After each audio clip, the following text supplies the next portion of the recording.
On the 24th of February 2022, the Russian Federation launched a full-scale military invasion of Ukraine, triggering a human rights and humanitarian crisis on an unimaginable scale. The free flow of independent and accurate news and information is essential in conflict situations. PEN International is deeply concerned about the safety of journalists and media workers in Ukraine, with reports of them being targeted, kidnapped, attacked, and killed.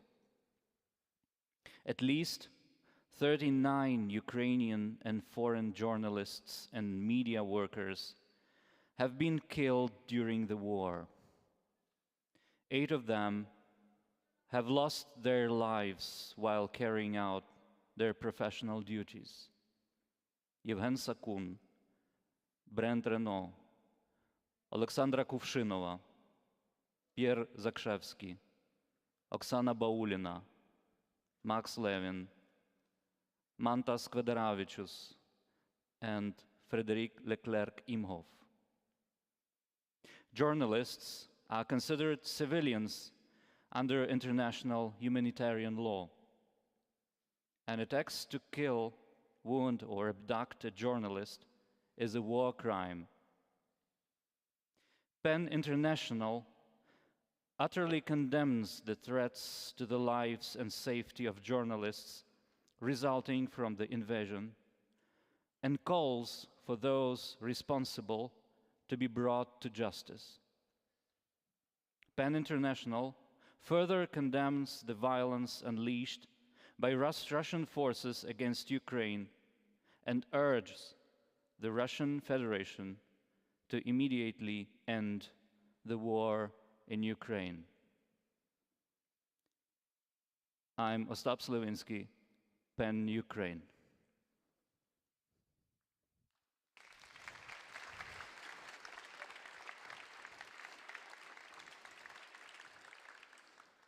Empty chair for Ukrainian journalists presented by Ostap Slavinsky.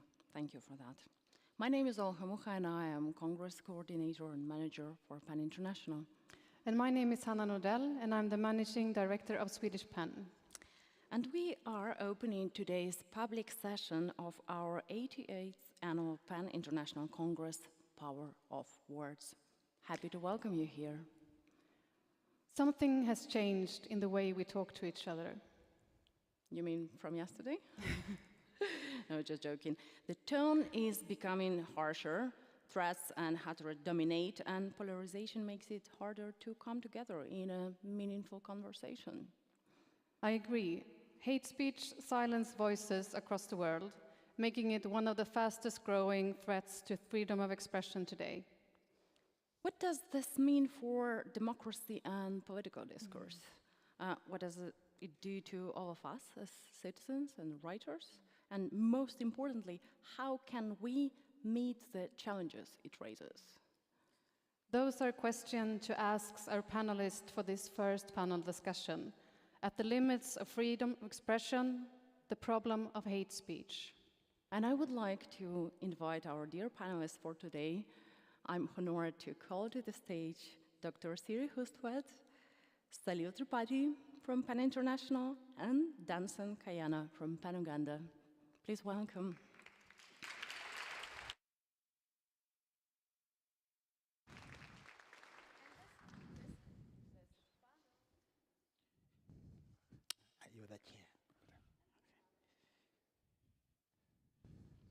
This panel will be moderated. Look, they wanted to silence me. Yeah. I don't know why. They wanted me to talk instead. Exactly. So instead of me, here is Jesper Bengtsson, president of Swedish PEN, who has worked as a journalist for 25 years and written several books, including 2 on development in Myanmar. Jesper is the publishing manager of Atlas and Premise, editor-in-chief of Dagens Arena. So finally, stage is officially yours. But for 45 minutes only. Yeah, 40 actually. Hello, everybody. It will be an interesting 40 minutes to talk about the issue of hate speech. The headline was "The Problem of Hate Speech." I think we all consider it a problem, at least I think so. But I think we can dig a little deeper into this, and not the least, as Ola mentioned, talk a little bit about how do we counteract it, what do we do about it. Hate speech was actually supposed to be the one and only theme of the Congress we wanted to organize 2 years ago in Sweden, before the pandemic. It was a problem at that time. We published a small book on it, where Siri, for example, contributed with one text. And you can easily say that the pandemic and what's followed after 2020 has not made the problem smaller. Well, the panel here, Dr. Siri Hustvedt is a writer, holds a PhD in English literature, and teaches psychiatry at Weill Cornell Medical College. She is the author of a collection of poetry, 7 novels, 4 collections of essays, and a non-fiction book. Hustvedt's academic work draws on interdisciplinary research and literature, visual arts, philosophy, psychoanalysis, psychiatry, and neurology. She's living in Brooklyn, New York. Salil Tripathi is an award-winning journalist and writer. He was born in India and has been a foreign correspondent in Singapore and Hong Kong, and now lives in New York as well. He's contributing editor at The Caravan and a columnist from Mint in India. His articles have also appeared in major international newspapers and magazines, including Wall Street Journal, Washington Post, New Statesman, Guardian, and many others. Salil Tripathi was the chair of the Writers in Prison Committee of PEN International between 2015 and 2021. From 2009 to 2013, he was co-chair of the Writers at Risk Committee at English PEN. And Danson Sylvester Kahyana is an associate professor in the Department of Literature at Makerere University, Uganda. He is president emeritus Ugandan PEN and an outgoing member of the PEN International Board. He's a recipient of the Perpetuum Mobile Artist in Residence in Helsinki and of the Fulbright Postdoctoral Research Fellowship at Michigan State University. On the 26th of April 2022, he was attacked by unknown assailants and his Gmail address was hijacked. And you still have some scars and markings from this attack, but you are here now, thank God. Thank you. First of all, I would like us to talk a little bit about the definition, because it's not all clear. It's easy to say that this is hate speech and we don't like it, but how do you define hate speech? Because it's also maybe not a very definite line between hate speech and normal argumentation. So, Siri, please. I was actually lying awake last night thinking about this because there's enormous scholarship on hate speech and varying definitions. And I thought, what if we take off the hate part and start with speech and ask the obvious question, what is speech about, right? It's a form of communication through language. And when I was working on the essay for the earlier PEN Congress that didn't take place, I understood that what hate speech is that it is speech that does not tolerate an interlocutor, right? It wants to annihilate the other. So in some way, we can think of it as pathological speech because there is no answer, right? So it's the opposite of dialogue. It wants to cut off the possibility of an answer and exchange it for annihilation. Mm-hmm. Salil. I agree with everything you said, Siri.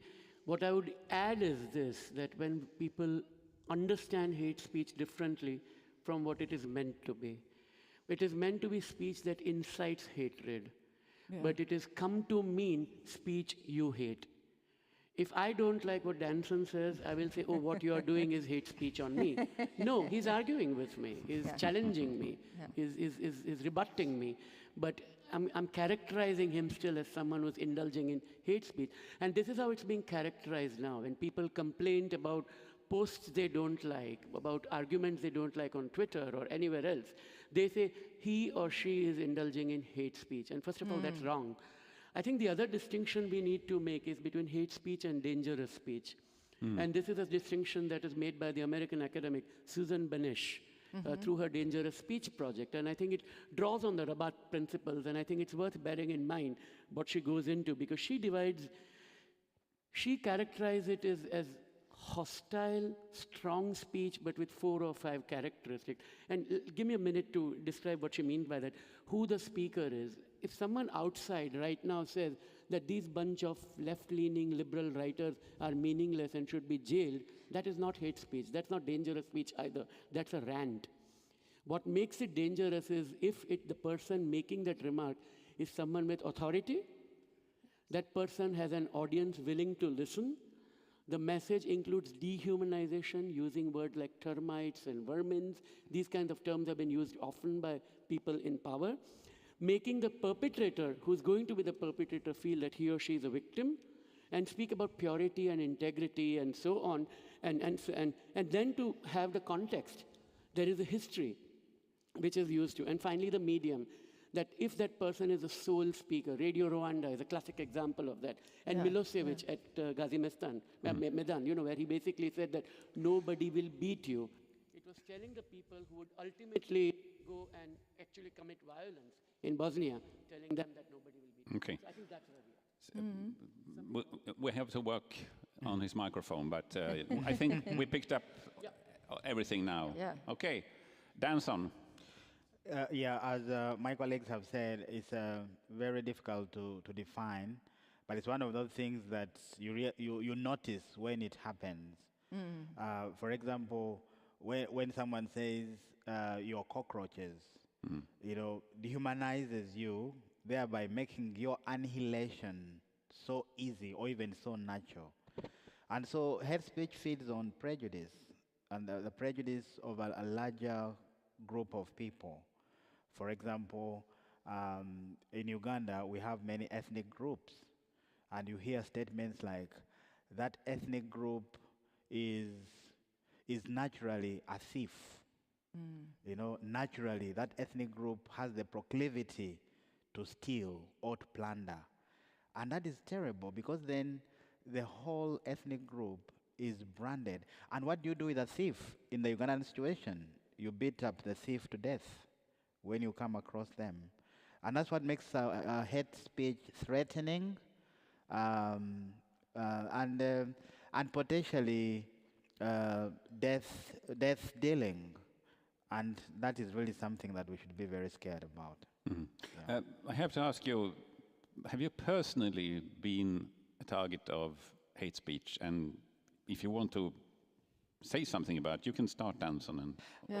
I laugh it off, which is terrible. I have this defense mechanism of laughing off dangerous things. But I come from an ethnic group that is quite short in size, diminutive, that's what they say. So I happen to be the tallest. And we are quite many. We are 7 million. 1 million in Uganda and 7 million in the Democratic Republic of Congo. So people say I'm the tallest of the 7 million. and we also happen to be a resilient group. So we are very critical of President Museveni, and we are one ethnic group in Uganda that does not take any bullshit of Museveni. And in 2016, he dropped bombs on the kingdom of my king, and more than 100 people died. And the narrative in the nation was like, those short people, they are so stubborn, they deserve what came to them. I think that is hate speech.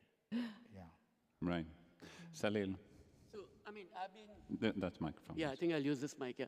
No, I'm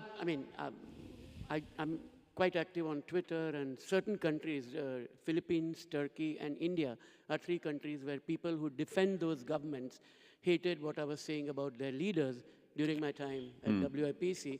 A lot of it was body shaming, because I have a memory of an elephant, but also the body of an elephant and the hide of a rhinoceros.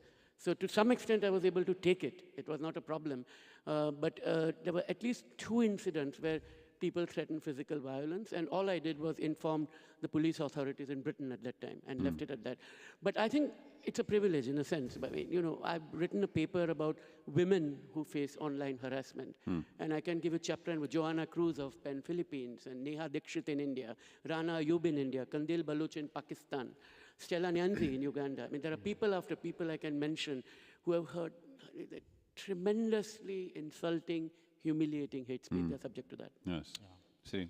Yeah, I think I would add the feminist angle, that there are feminists in countries all over the world who have been threatened online. And I actually am not a big social media person, but I have an Instagram account that my daughter does. And hate for feminism comes up all the time. Light things, she must be crazy or deserves to be raped.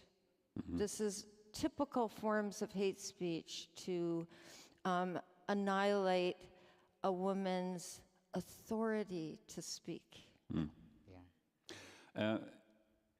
3 years ago, when we met in Manila with the PEN Congress, we talked a lot about organized hate speech that the government was working with at that time. Is there a difference between these different kinds of hate speech? Does it matter if it's organized or if it's just a crowd of people who's screaming the same thing on a more coincidental basis? What do you say? I think Salil brought in the element of authority. So if you have one person coming up with that hate speech, that is somebody you can tackle, somebody you can engage, even legally. But when the people in authority authorize that kind of hate speech, then that becomes organized hate speech. I'll give you an example in Uganda last week. In Uganda, we have a regime that has been in power for 37 years. And in order to survive, this regime feeds on patronage, the patronage system. So the president has to have his wife as the Minister of Education, his son as the army commander of the land forces, his brother-in-law as the minister of this and that. And people are saying, why is the regime just dominated by people from the president's family and people from his ethnic group? And Museveni calls that hate speech. Yeah, call that hate speech. And then all the organs of the state, the fury of the state descends on the people who make that critique. But last week, somebody who made a statement that was terribly full of hate towards the people of the central Uganda, they are called Baganda, who call them stupid, who call them terrible, who call them deserving of punishment and so on, he was not arrested. The ones who make the critique of Museveni, filling his government with his relatives and ethnic group mates, they are arrested, kidnapped, tortured and so on. The one who makes a terrible statement about a whole group of 8 million people is not arrested. Therefore, the government in that case is authorizing hate speech. And when you authorize hate speech, it means people are emboldened to make such statements, and that is very dangerous. Yes. Yeah. No, I think just as a citizen of the United States, that the Trump era and now the Republican Party has legitimized hate speech. And we have seen its effects on exactly what's been said, emboldening people to create more hate speech. And Donald Trump, of course, it was xenophobia, racism, and misogyny. And even more particularly, what is now called, in theory, misogynoir. Black women or women of color who Trump attacked over and over again, and we saw it played out. And this emboldened white resentment in the country to a degree that, at least in my lifetime, even though I'm old, I've lived through, you know, the civil rights movement and et cetera, but this authority given license is something I have never witnessed before to the degree that it's happening now. Do you want to add something? No, all I wanted to add was the point that Siri made in a brilliant speech yesterday about Hindu nationalism. And if you look at, there was a conference, I think earlier this year in the US, it was all on virtual context called Dismantling Global Hindutva. How do you, I mean, I'm not too happy with the title. I did speak there. I think they could have called it Interrogating Global Hindu. But what was interesting was the viral manner in which organized attacks took place on those who were speaking, to the extent that some American academics of Indian origin stepped aside because they either felt that they will not be safe if they were to travel to India later, and some of them who are not tenured professors were worried that they might be denied their tenure because these things will come up. So this has real-life consequences. Yeah. Danson made a point here about was it the president's propaganda machine saying that a normal question, a critical question, was hate speech. Doesn't the subjective character in hate speech makes it possible for Trump or the president of Uganda to actually use it in the other direction as well? And how do we kind of deal with that? Yeah, we are against hate speech, and someone says that this is hate speech. In Uganda's case, it's, the good thing with Uganda's case is that it's very clear. It's very clear. If you look at the ministerial positions, it's very clear that 60% are belonging to one family, stroke ethnic group, and so on. So it is very clear what is going on. The kind of politics of blackmail that the president is playing is very clear, but you lack the power. You lack the power to actually reverse this policy. And when you speak to this politics of blackmail or discourse of blackmail, then you suffer what I suffered. They remove your teeth. And your own family members, my own mother, you know, sometimes I get so annoyed. She tells me, oh, that guy is a good man. You know, he saved us from Idi Amin. I say, Ma, this is the new Idi Amin. You know, and we argue for like 2 hours and 3 hours about that. And this is the problem, the politics of blackmail, which again is linked to the issues of authority. Yes. You know, because he has so many spaces where he will hammer his points of view into your head. During the pandemic, almost all, that whole year of the pandemic, you know, he was the one addressing the nation almost every week. By law, all radio stations, all television stations must tune in to the president. If you don't, you are switched off. And you can imagine how bored we were all the time listening to this. And the guy would even, sometimes he would even engage in hate speech, saying, one time he said that his regime comes from the Batembuzi. Those were demigods, those of you who know African history. In other words, he's not really human, he's kind of a demigod. Yeah. And anybody who challenged that was tortured terribly. So the discourse of blackmail is really terrible, the politics of blackmail. We all know that he's engaging in hate speech, but then he turns around saying that we are the ones, by critiquing this, we are the ones who are engaged in hate speech. Yeah. And some of the hate speech is also couched in language which doesn't sound vituperative or hateful. So Narendra Modi in India, for example, once referred to Muslims as, you can tell by the way they dress. That's all he said.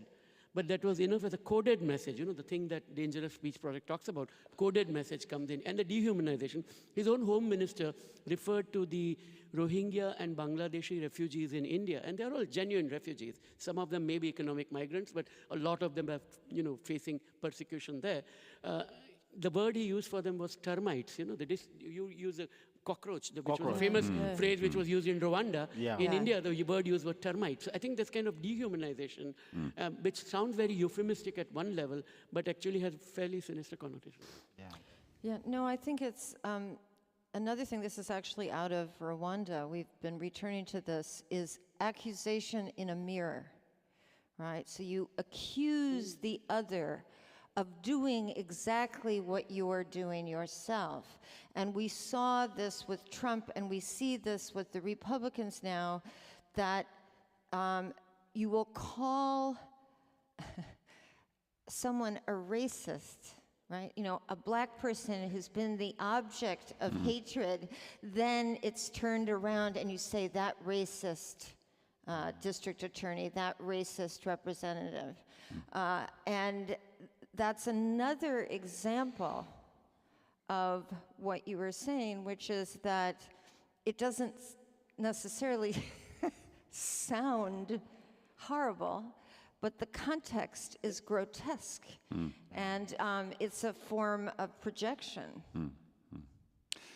We talk a lot about hate speech and social media, and I think we all feel that it has grown a lot with social media, but has it always been there in people's heads or around coffee tables, or do you think that the social media actually contributes to the amount of it? So social media does amplify it and gives it speed. And there's this old Jonathan Swift quote which I had copied exactly for this, and we know it's variation, but it's completely appropriate to recount what he said, that falsehood flies while truth comes still limping after that.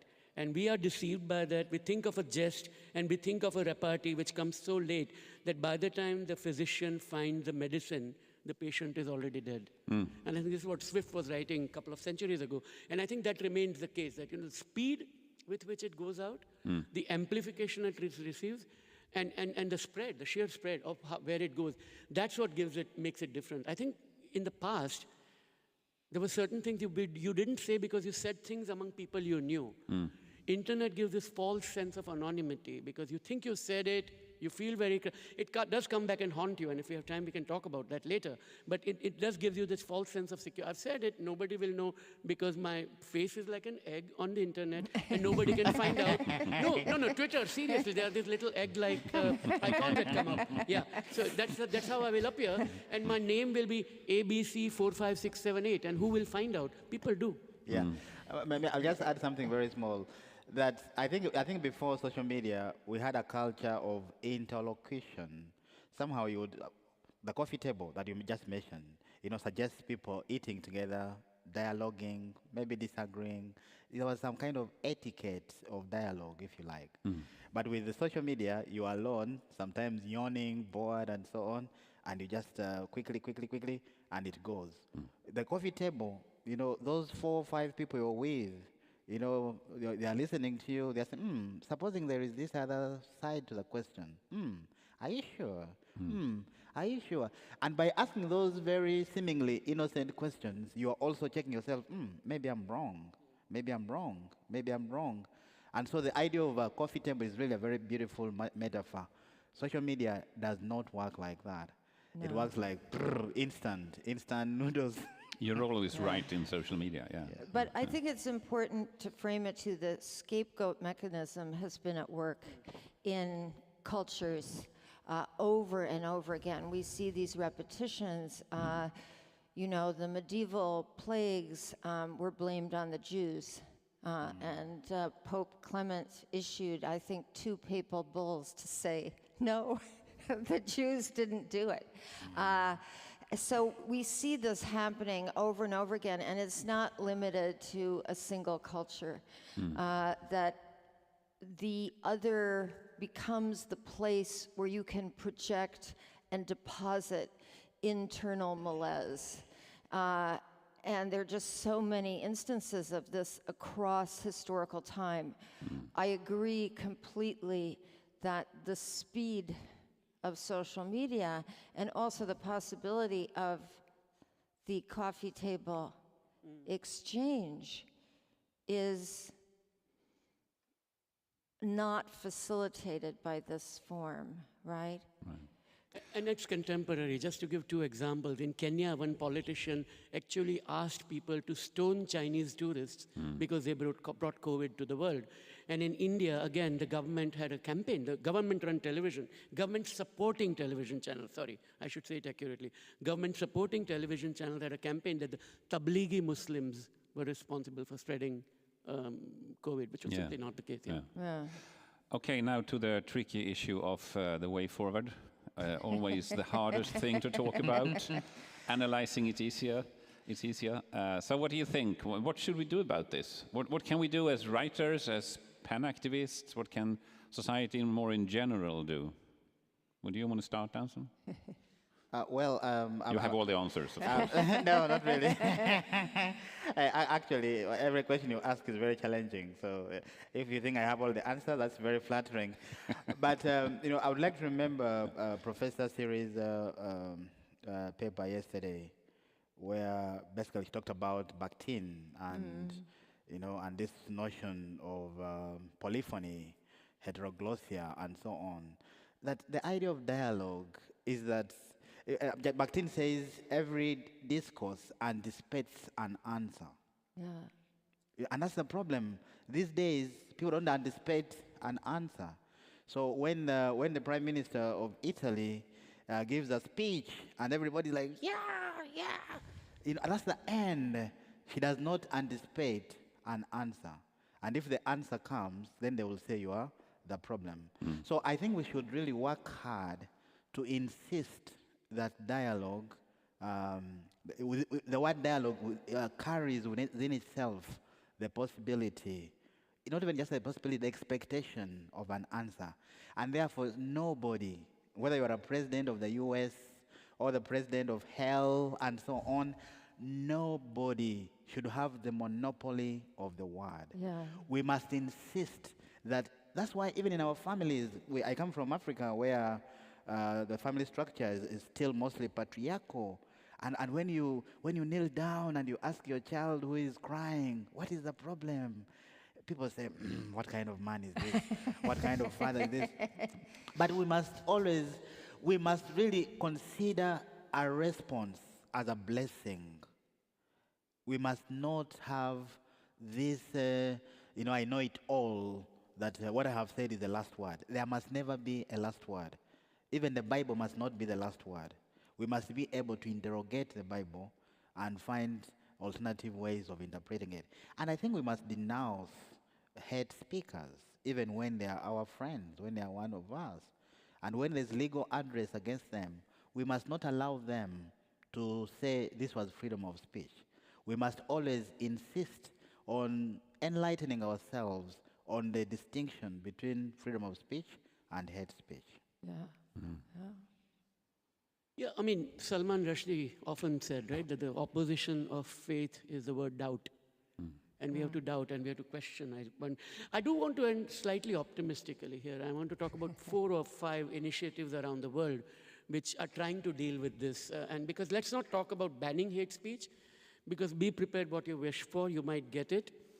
Satanic Verses was called hate speech at one time, and it's one of, as again, what Siri said, it's one of the greatest novels of the last century. And it was called hate speech. So I think we have to be very prepared about who defines it, big the problem. But one is here in Sweden, I'm told there is a movement called Jag är här by Mina Dennert. I believe that's the name, if I get pronouncing right. I am here. If somebody is subject to hate speech and continuous vilification, support that person by going to the hashtag and say supportive messages. In Brazil, Maria Coutinho she is a weather forecaster. She's black. And when she came on, a lot of white Brazilians started making racist comments. And there was a movement called Criolla, which came out. And they basically started putting up banners and posters of bad words said about her in the areas from which they were said by geolocating them, but not by hurting or humiliating the person who said it, just so that they remember how racist they had been.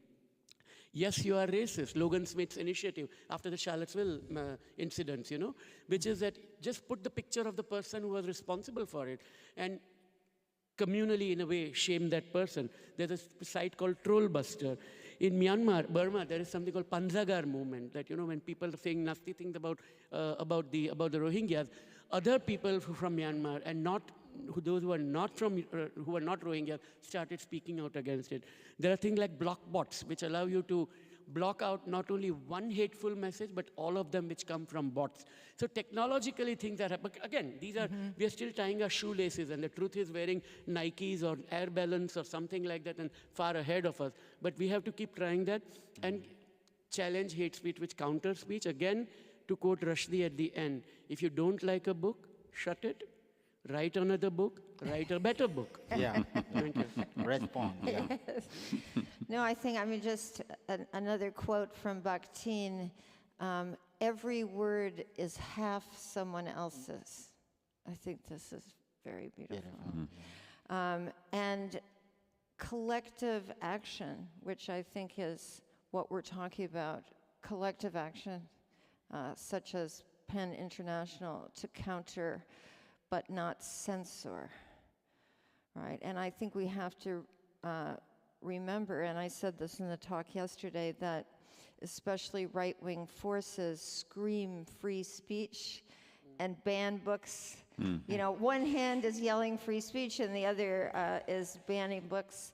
And that hypocrisy has to be noted. The other, deeper, darker thing, and this has to do, I think, with like Habermasian ideas of what is required for a dialogue, and playing by the rules and making the world more equal, right? So if you're afraid to speak, if you're intimidated, if you're that little daughter on the floor who has learned that patriarchal forces are going to shut you up as soon as you try to speak, you are not in the position of the father or the authority figure. So by working towards greater equality, we are also working toward free speech. Right. You talk about dialogue, giving the questions to the people who practice hate speech, be there. Actually, you mentioned Minna Dennert's initiative with I Am Here, which she's writing about that in the book we published 2 years ago, before the Congress that never happened. The most famous Congress. I mention it all the time. But none of you is talking now about regulation or new laws. Would you say that that is out of question for blocking hate speech? I think it's very dangerous because, as I said, you be prepared what you wish for, you might get it. It will strengthen governments to pass the kind of laws, all to benefit us, but restricting the kind of commentary that is crucial for public debate. So we should be very, very careful. I think the US has a very good standard about clear and present danger of imminent violence. And if you have that, then yes, some restriction on even First Amendment may be justified. But otherwise, you have to be very, very careful. Otherwise, it will take a lot of critical commentary by feminists, critical commentary by Dalits in India, by black communities in the US, by Muslims in other parts of the world. It will be called hate speech and taken away. So we should really not go down that path. No, right. What do you say? I believe that in every country, the laws in place are capable of dealing with the challenge we have. Coming up with new laws. In Uganda, it's so easy. I'm laughing, but it's very tragic. Saying that staying in power for 37 years will be considered hate speech. On my Facebook, I said, Museveni, imagine, in Kenya, they had a change of government constitutionally. And Museveni shamelessly having been in power for 37 years and not presiding over change of government, he goes there and gets the microphone to give a speech. And I said he was not qualified to do that. But you should see, you should see the comments I get. So, so in Uganda, a new law called hate speech would criminalize any critique of Museveni. I believe that in every country, the laws already in place are sufficient to deal with the challenge we have. Yeah. Well, I think it's fair to say that also these are dependent on context, right? So that Germany has stricter hate speech laws, and it still functions as a democratic republic, but it's because of the Holocaust, right? So that the United States has extremely liberal incitement laws, essentially. It's screaming fire in a crowded room. This is the famous decision, and all of this goes back to John Stuart Mill, who said about if you're standing in front of a crowd, and yelling, and the person, the target is like right behind you, and you yell, we have to kill this guy and we have to get rid of him, then that's incitement. But if you write an article, for Mill, that wasn't. Now, to be fair, and legally, there's a lot of drama about this because it's not always so easy to tell. I mean, I would say that Donald Trump incited the crowd on January 6th, and that should be a legal violation, a form of, incitement to sedition. I doubt that will be prosecuted because of power. Yeah. But it's not simple. It's complicated. Yeah. And I think that is a very good final word. It's not simple, it's complicated. Thank you very much for this interesting conversation. In a way, in itself, a counteract against hate speech, I guess. Yeah. And thank you very much for this, and thank you for all for listening. Thank you. Thank you. Thank you. Thank you. Thank you. Thank you so much. That was great. I'm not pretty sure that I can figure out where the limits of hate speech are still, but I'll ask those three. I remember my first experience in British Parliament for their debates. I was pretty sure they hate each other, and it appeared that's their job. Yes. So, yeah. So today you can be hated for anything, including your ability to speak or have an opinion. But sometimes it can have a very tricky forms, even disappearance. Speaking on disappearance, absence and disappearance, both are notions of extreme social and political struggle, and they are common in the Middle East, a region witnessing governmental oppression. So please meet Yassin Al-Haj Saleh, one of Syria's most important intellectual voices who works as a journalist and writer. Al-Haj Saleh has published 6 books, and his most recent book is The Impossible Revolution, which provides a critical account of the Syrian revolution and the consequences of war has brought to millions of Syrians. And Yassin Al-Haj Saleh will be in conversation with Burhan Sönmez. Burhan Sönmez is the author of award-winning novels and the president of PEN International. His novels have been translated into 42 languages. Welcome the talk on absence and disappearance.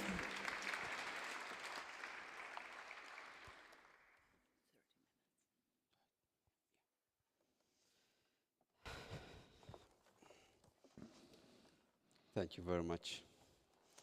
It's a great day being here, even though we are going to talk a bit painful, suffering things that gives us pain, not in general, personally, directly, with certain elements of the recent memory. Yassin Al-Haj Saleh from Syria spent just 16 years in prison. Then, after his prison term, still he was active in politics for freedom. Then he found himself in exile. He written many books about his country, his people, and his ideas for the future of his people. We are talking about disappearance. What's the meaning of disappearance in our life, personally and in general? Usually when we write books, we dedicate our books to certain people. We say, I dedicate this book to this person that we admire. But we usually don't dedicate our speeches to anyone.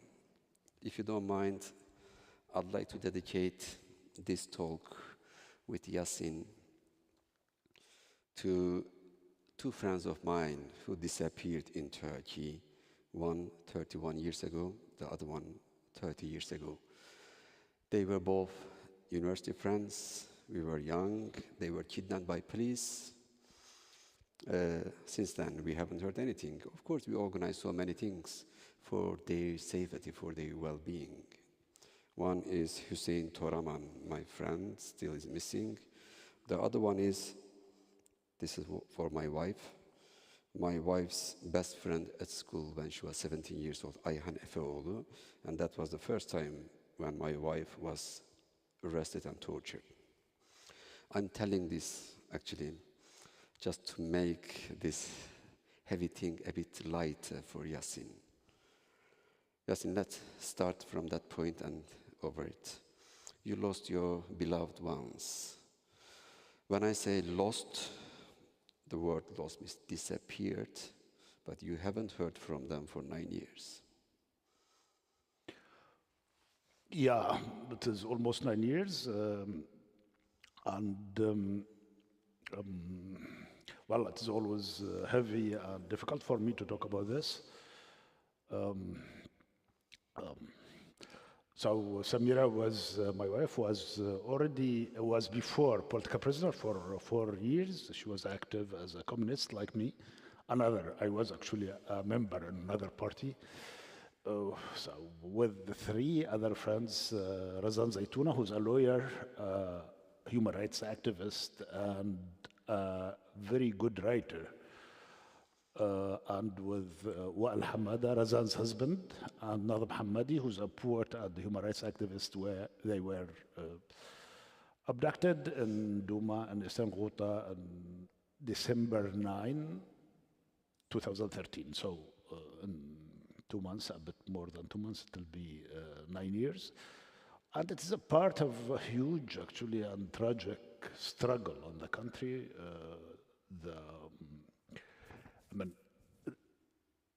The story of enforced disappearance is in itself very big. We have more than 111,000 disappeared people whose fate is still unknown to their families or to anybody, mostly by the regime, but also by other groups, religious, political groups. Actually, my wife, my friends, and my brother also are taken by different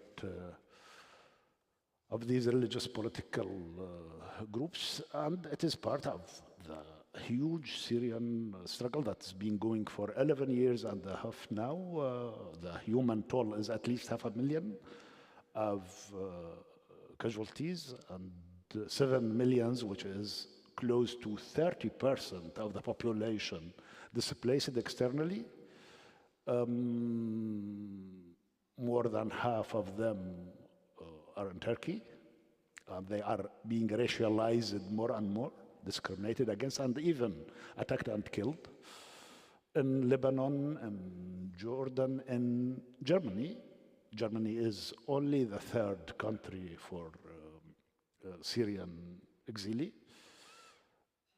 And according to a Human Rights Watch, a recent report some few months ago, Syrians are dispersed in 100 27 countries in the last few years. Mostly in 6 countries, Turkey, Lebanon, Jordan, Germany, Egypt, and Iraq. But 100, which is 2/3 of the countries in the world. So it's a very big thing, and it's still going. And as you know, we have 5 countries. Syria is under occupation by 5 countries: Iran, Russia, the US, Turkey, and Israel. And many sub-state actors from Lebanon, from Iraq, from Turkey, and the networks of jihadis from many countries. So it's a global thing, a very big thing, and that's why it is almost impossible to move forward. And the most tragic thing, I would say, is that the main culprit, the regime who's responsible of this huge tragedy, is still in power and actually even more immune and protected. So I'm sorry I don't have good news. I mean, not for my loved ones. And this, I mean, in a way, at times I feel very angry of the world because this very complex situation makes the fate of my loved ones and my friends unknown up to now. Yes, and now we started from these personal points. I think we need to go away from ourselves to the other part of the world now. It is not a random policy of the governments. It is very well planned globally and started in Latin America in 1960s, 70s, famously in Argentina after 1976 military coup. You can oppress people by censoring them or arresting them or murdering them. But why making them disappear? Why don't you just kill them and bring their body? This is a different way of dirty war or combat of big forces. If there is a big war, of course people starting a struggle for their loved ones. In 1977 in Argentina, mothers started to gather at the Plaza de Mayo Square for their disappeared children. And then in Turkey, we repeated the same thing, started in 1995, and since then, every Saturday, families, we gather in a square in Istanbul, in the same place every week, just asking for the bones of our loved ones. Mothers, fathers say, we don't want them alive anymore because there's no hope. We know you murdered them. We've been waiting for 10 years, 20 years. But we would like to have a right to bury them. Do you remember that story of Antigone in Greek mythological story? The biggest punishment for Antigone was she was barred from burying, loved one,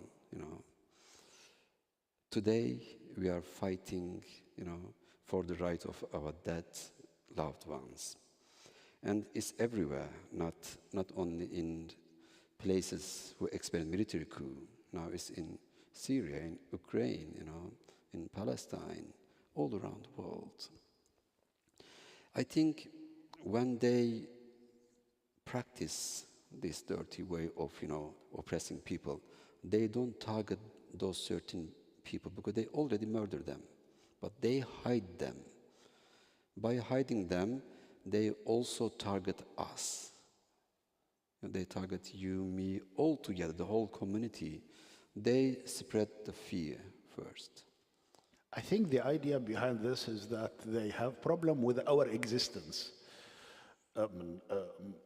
When thousands disappear in Argentina in the days of Jorge Fidela, or I don't know the number you know better, Burhan, in Turkey, hundreds maybe, or thousands as well. Thousands. In Syria, according to a recent report by credible source, Syrian Network for Human Rights. It is 1,111, a bit more than 111,000 people.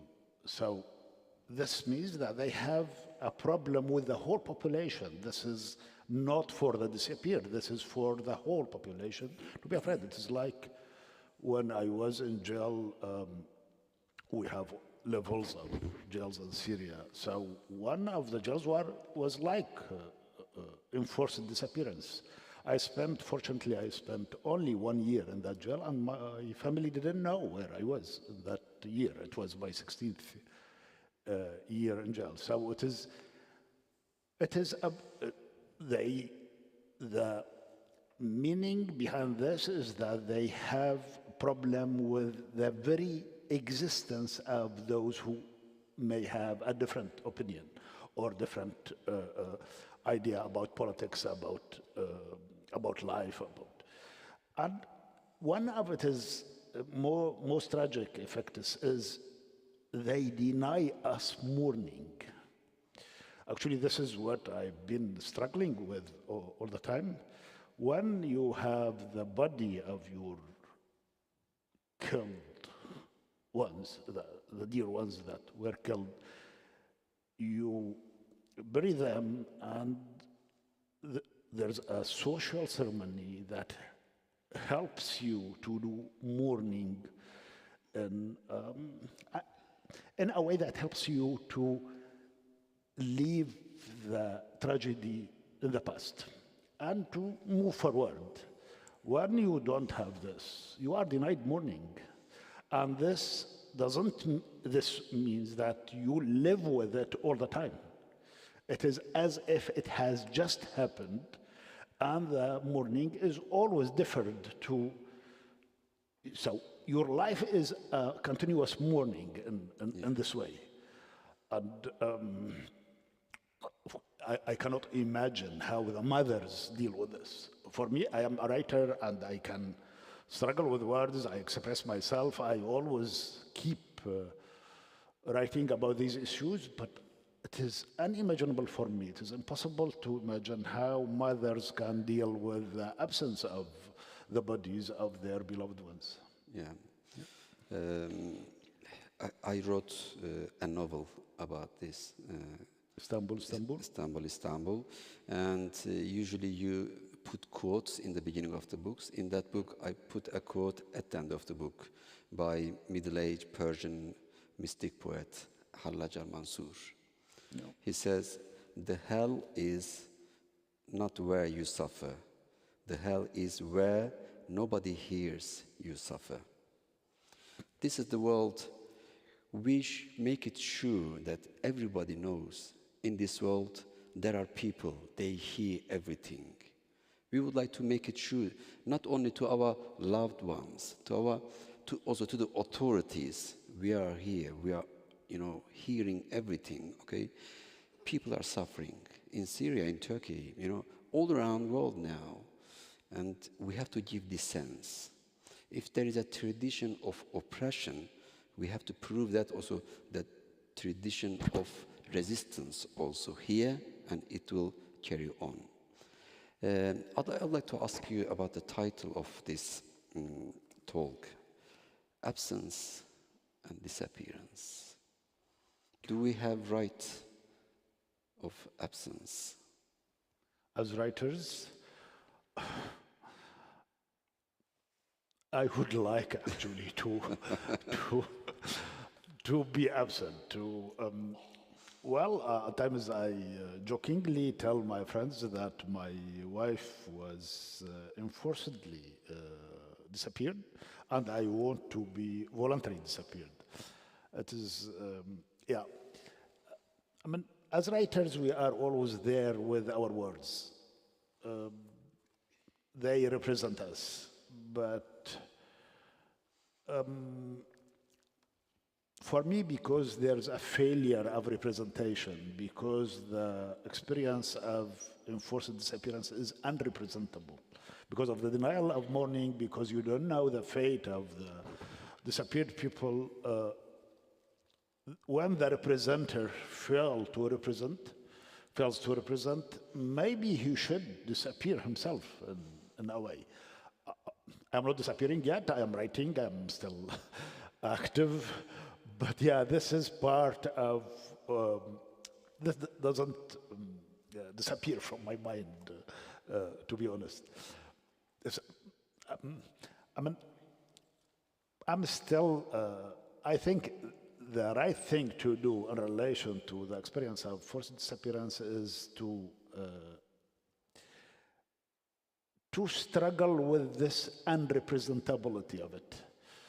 I'm not sure that I have achieved something important about it, but I benefit from the Arabic etymology that where suffering and meaning has the same root. Suffering mu'anat and meaning ma'na. And so when we produce meanings out of suffering, this can address others. This can address these people. This can address readers. This can address our friends. So in a way, it builds a community of care. Also, the word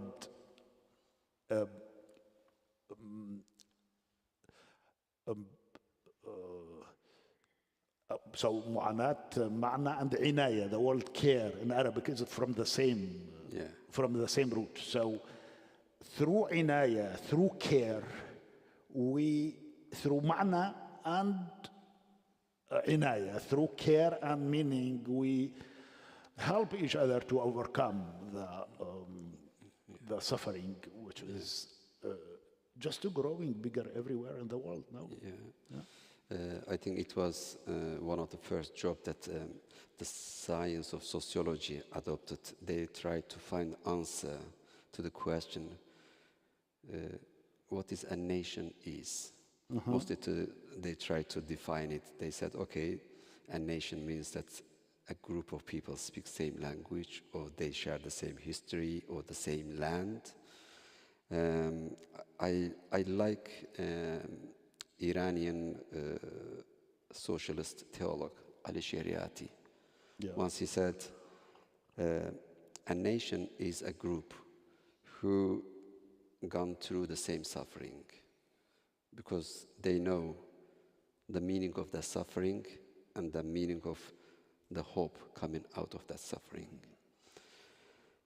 Sociologically, maybe it means nothing, but unfortunately in practice nowadays, in many parts of the world, we see certain societies are going through certain type of sufferings. Now we talk about your loved ones.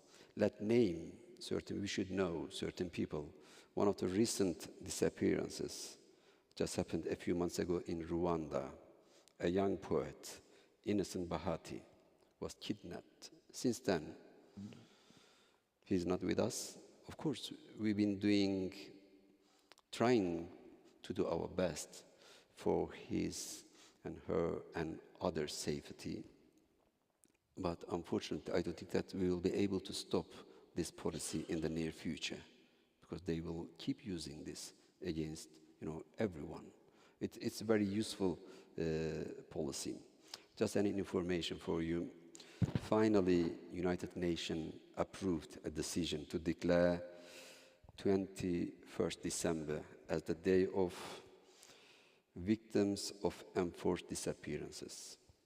That means this year, when December comes, just before Christmas, we should do something else. There's already, to my knowledge, there's already a day for an international day for enforced disappearance. Yes, since 2011. August 30, August 31, I guess it is already there. I don't know that one, okay. Yeah, I'm an expert, as you know, so there's already a day, actually. I don't know, maybe because it is about the victims, it is yeah, this is the but United I don't see Nations. the difference between the International Day for enforced disappearance and the victims of enforced disappearance. Okay. I don't see the difference, actually. However, it is, I think, a good thing. I don't know a crime heinous more than this, actually, that some people disappear and for years, long years and decades at times, because in Argentina and Turkey, even in Syria, by the way, we have thousands of people who forcibly disappeared and we don't know about their fate. 15,000 to 17,000 in early 1980s. So I don't know a crime bigger than this, that families don't know what happened to their loved ones. Societies are formed around solving these severe forms of suffering. So when a society, and this applies to our society, so that's why maybe I don't agree very much with what Ali Shariati said, because I think suffering at times just destroys society. When society fails once and again to deal with these mounting levels of suffering, it crashes down. And I think we've been seeing this in Syria, which has been ruled by the Assad family for 52 years, which is 50% of our modern history. Syria appeared in history after the First World War, so 104 years. It is 52 years under the same family. And we no longer have a society. We cannot talk about Syrian people. Actually, we cannot even talk about Syrian society now because of these undealt with and crushing experiences. Yeah. I'd like to now to change the subject a bit towards over the ground. When we gave example of Antigone, she said right to bury because she wanted under the ground for the dead one. We are the ones over the ground still.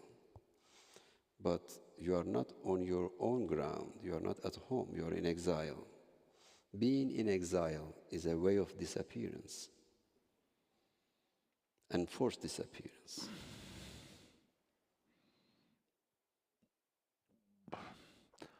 Well, I don't much agree with this, actually. As a writer, I've been rather visible in a way.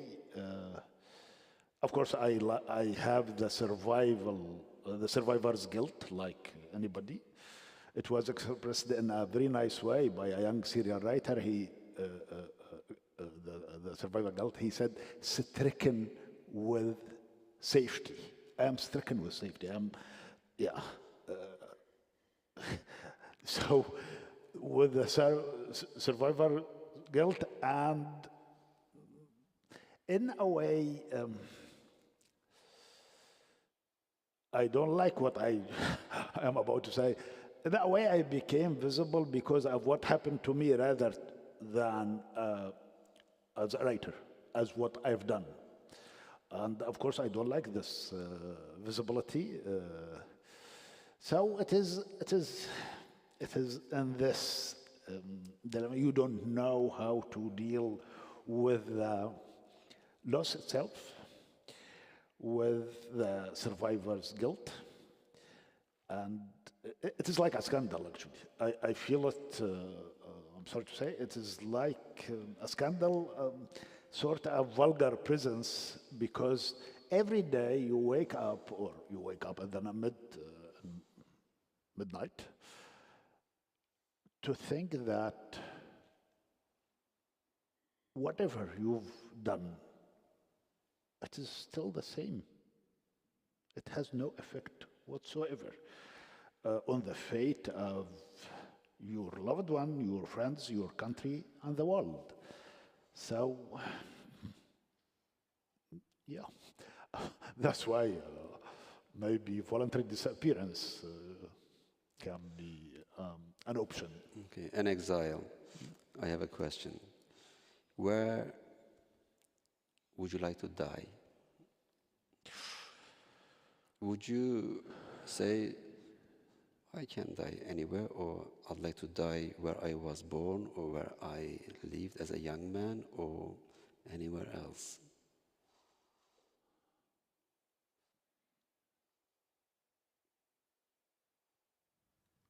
I think I don't care. But what I thought of is not where to die, actually, but what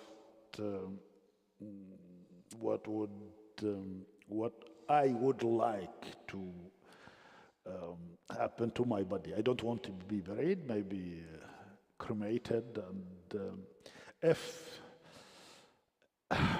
there's a tomb for Samira someday, yeah, I would like to be there. Yeah. When I was in exile in first 3-4 years, this was my obsession. Because I was not able to go back home. The home is where your parents, your loved ones are. I always dreamt, I had a dream of dying in the village I was born. Actually, it was the village that I left when I was 4 years old. You know, then we went to city, town, we studied university, I came Europe, but suddenly I felt, okay, I said, I want to die there. Then I wrote my second novel, Sins and Innocence, around that question. Where is your homeland? Is it the place you were born, the place you lived, or the place you will die, or all of them, or something else? Neither. This is the last question. Yeah. Olha is here. Neither, I guess. I don't have a sense of belonging. I'm extremely angry of my country, as you can imagine. Because you're a great writer. In a way, it is not very good to say that I hate my country, but I am extremely frustrated and I don't have a sense of belonging. But I lost the sense of belonging, actually, everywhere. So it is a bit poetic to say that my homeland is writing. But yeah, I think this is the right answer for me. This is the answer that I would choose. I think we can talk about this question better at night around some drinks. Sure. Okay? Yeah. It's time to stop it. Thank you very much. Thank you, Yassin, Burhan. we love you. Thank you. Thank you very much. Thank you so much. Thank you very much, Yassin Al-Haj Saleh and Burhan Sönmez. And thank you also for echoing the case of Innocent Wahati, who is one of the empty chairs for this year's Congress. And also, he is the final case in a year-long campaign by Swedish Pen called 12 Silent Voices.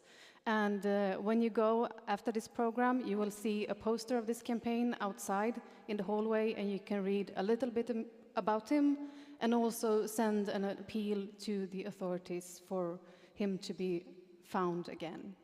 Yes, we will also mention his case during opening our Free the Board event tomorrow. So please join us.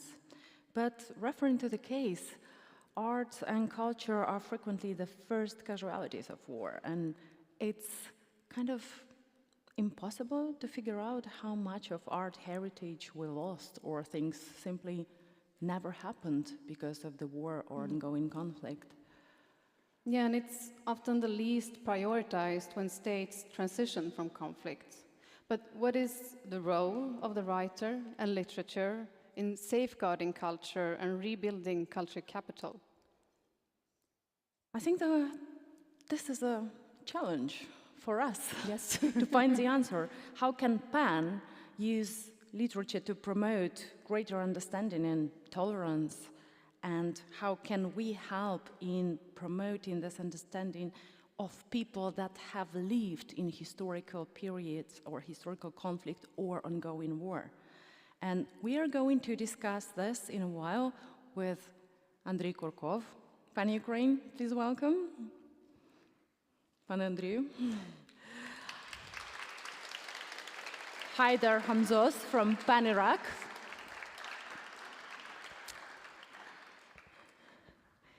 Nilüfer Suhrabi, PAN Afghanistan.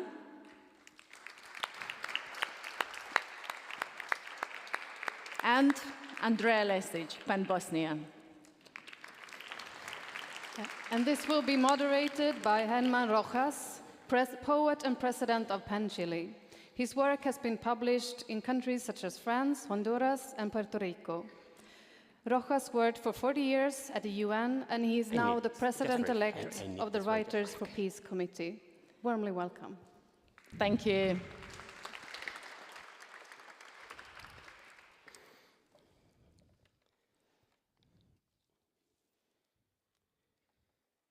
Well, it's a real pleasure to be here with you and these first-class panelists that we have today to discuss such an important issue like cultural rights in times of war and post-conflict that several of our countries, many countries indeed, are suffering today. I will start by introducing our panelists. First, Andrei Kurkov. He's an Ukrainian novelist and essayist who lives from early childhood in Kiev and writes in Russian, Ukrainian, and English. He's the author of over 20 novels and 10 books for children. His work is currently translated only to 42 languages, including English, Japanese, French, Chinese, Swedish, and Hebrew. Maybe I can help you with Spanish later. His books are full of black humor, post-Soviet reality, and elements of surrealism, and Andrei is also the president of PEN Ukraine. Second place, I would like to introduce Andrea Lesic-Thomas. She has studied in Belgrade and London, taught in London and Sarajevo, and written on comparative literature and literary theory. She currently teaches literary theory at the Comparative Literature and Information Sciences Department, Philosophy Faculty, University of Sarajevo. She is vice president of PEN Center of Bosnia-Herzegovina and also member of the advisory board of the Writers for Peace Committee today. Niloufar Sorabi. She was born in Kabul, in Afghanistan, and currently lives in Norway as an exile. I live there also, so I can embrace you from my own experience, and just to tell you that Norway is a great, great country, and try to take the best of that country in this experience. I was not that wise when I was there. In 2017, you graduated from university and also completed your master's degree in the education sector. That's all. Niloufar has experience in teaching English, translating English to Farsi, and vice versa. She works voluntarily with Afghanistan PEN as head of research and translation unit, and also is the editor of Afghanistan PEN magazine. And in addition to that, she's teaching English in Norway. And finally, Haider Hamzat. He's an Iraqi blogger and digital rights defender in Iraq and the countries of the Middle East and North Africa, and Treasury Secretary of PEN Center of Iraq since 2018. He has been involved in civil work early since 2004, after the United States of America occupation of Iraq, and his priorities since then have been to defend human rights. He was one of the founders of the first free space for entrepreneurship in Baghdad, and has been working for 10 years in one of the most important institutions defending digital rights in Iraq, the INSM network. Well, let me say a few words as an introduction to this panel, because as you know for the presentation that Ola did. This panel deals with cultural rights in times of war and post-conflict. And arts and culture, we say that, are frequently the first casualties in war. And after the war, they normally receive little attention, if any, when states transition into a post-conflict situation. Well, I would like to start by saying that conflicts are very diverse everywhere. And as you know, I'm from Chile, a country that suffered the imposition by military rule of a one-sided rightist dictatorship and a neoliberal ideology that has divided the Chilean society since 1973, almost 50 years ago. And the division still persists. Division that is expressed today between authoritarianism and democracy. Now, what happened in Chile was a very minor conflict compared with what we have witnessed in Iraq, in Ukraine, in Afghanistan, and in Bosnia and Herzegovina. In my country, only 15,000 people were assassinated, and 700,000, I would say, were sent into exile. Small numbers for other realities. But we're not speaking of statistics, we're speaking of human beings that were affected by the situation.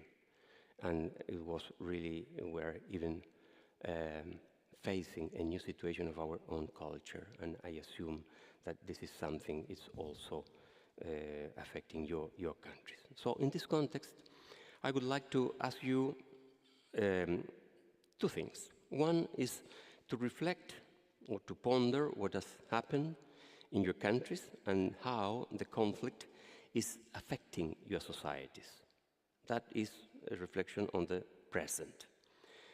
And second, despite profound differences in your societies, how do you see the role of literature in safeguarding culture, protecting the cultural heritage, and creating the conditions for a tolerant debate?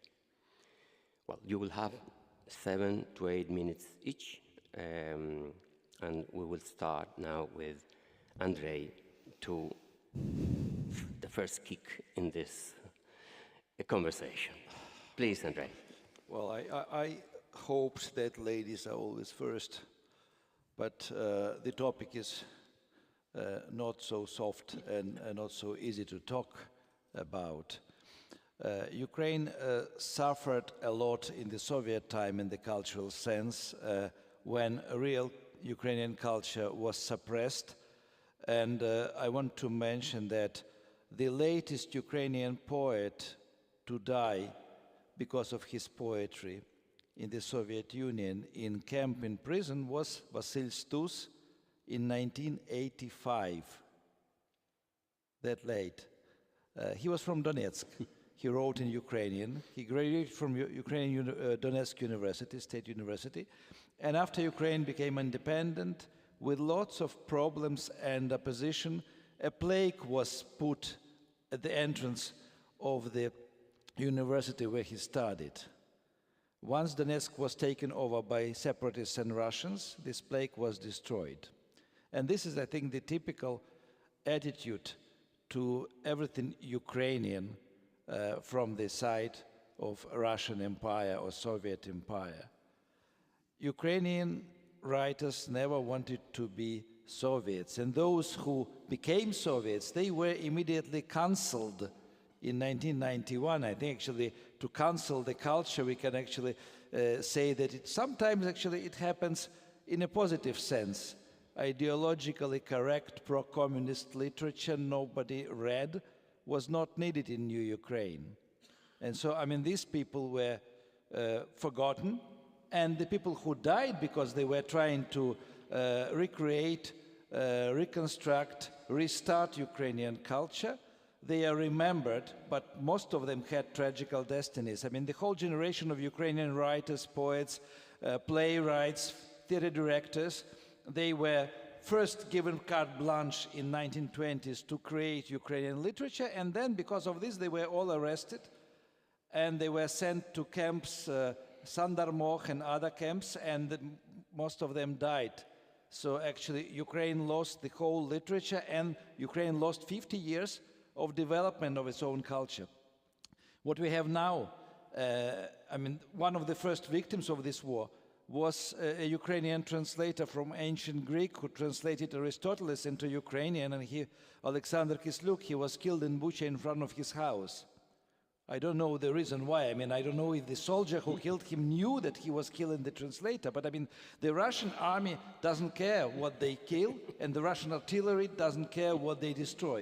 Now we have actually dozens of museums and theaters destroyed, and actually I was thinking that cultural rights is not only about literature, about museums. Actually, it's about cultural landscape in which the nation lives.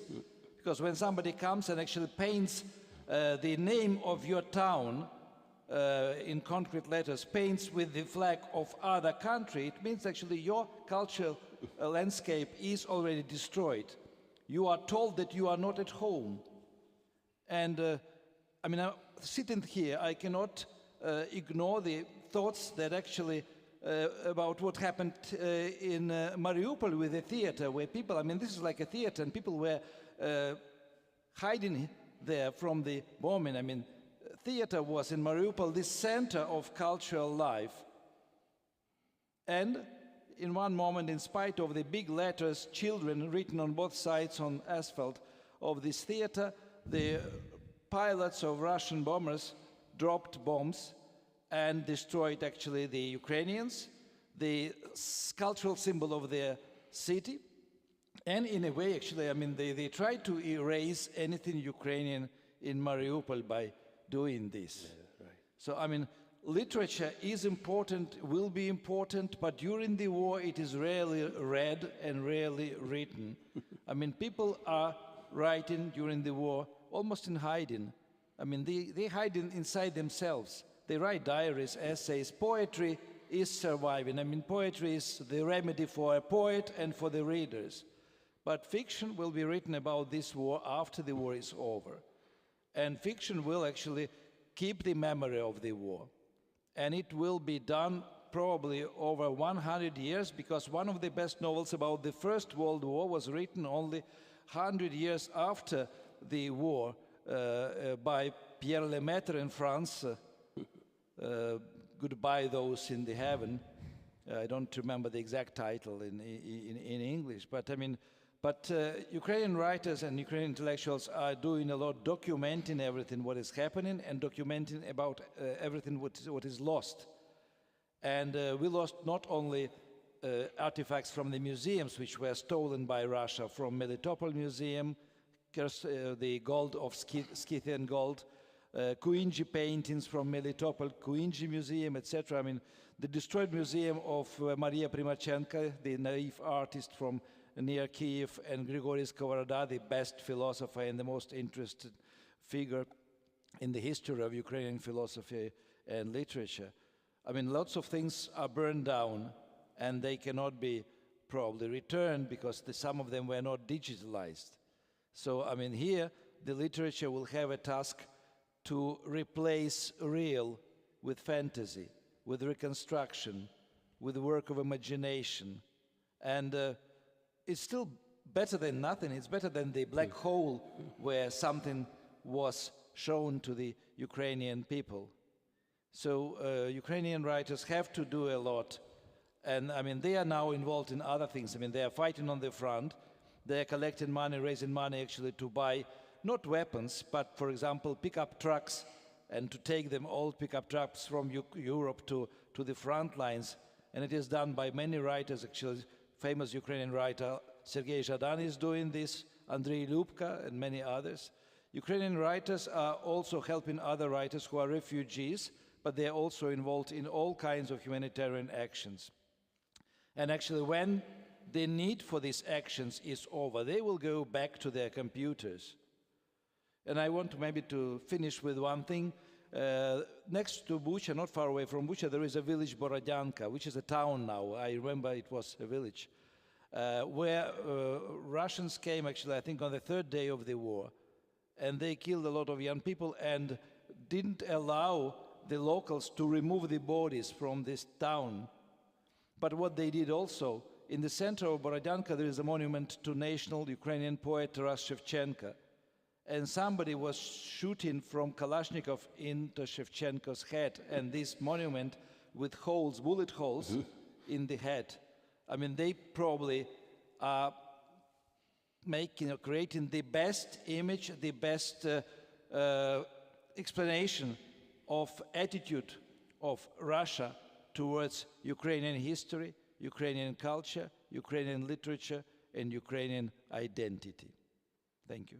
Okay, thanks a lot, Andrei, for your testimony. Certainly, that increases our sense of solidarity with your country, knowing more about the real situation.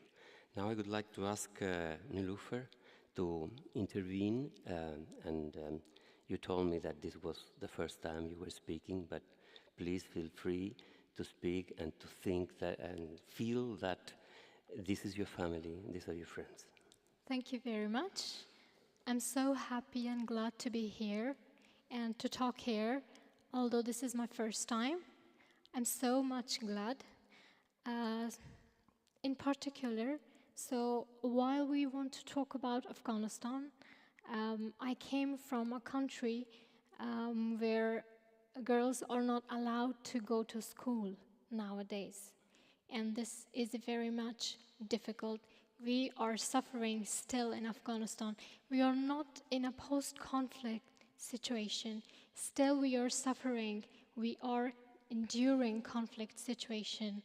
For example, I want to talk about, we have a celebration for New Year, at the first day of New Year.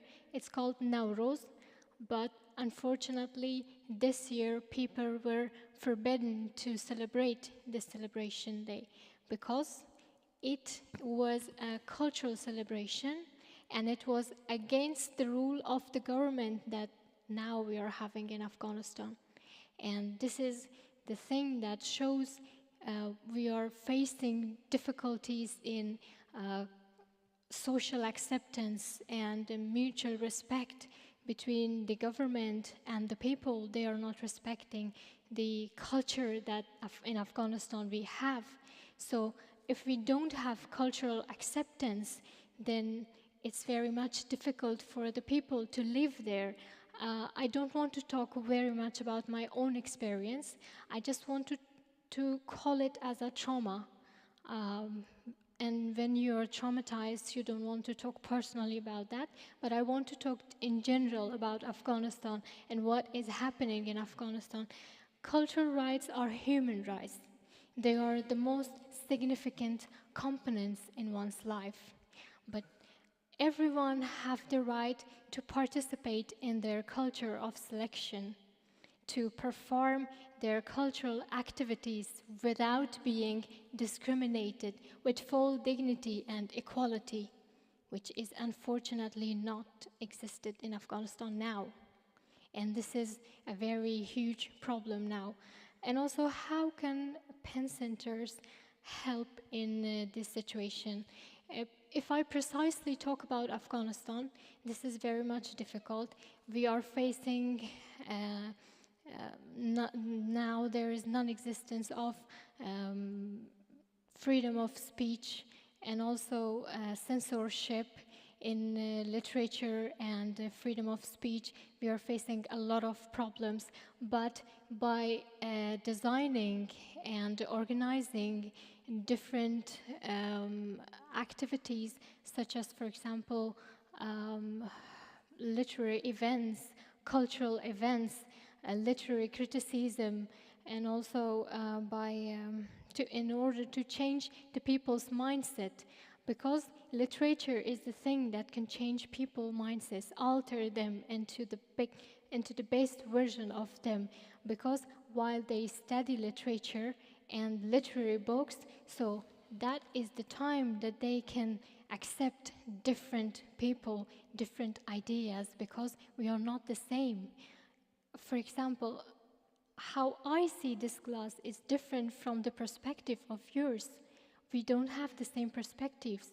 We look at things from different views. We have different ideas.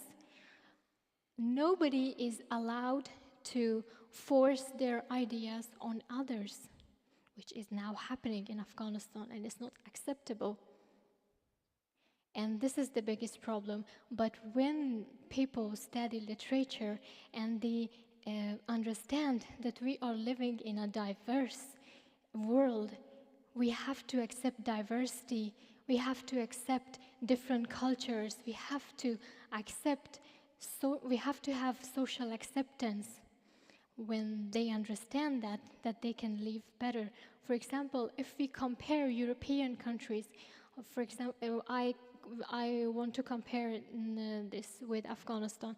If we compare European countries, let's say Norway with Afghanistan, what is the biggest difference? In Norway, they have accepted different cultures.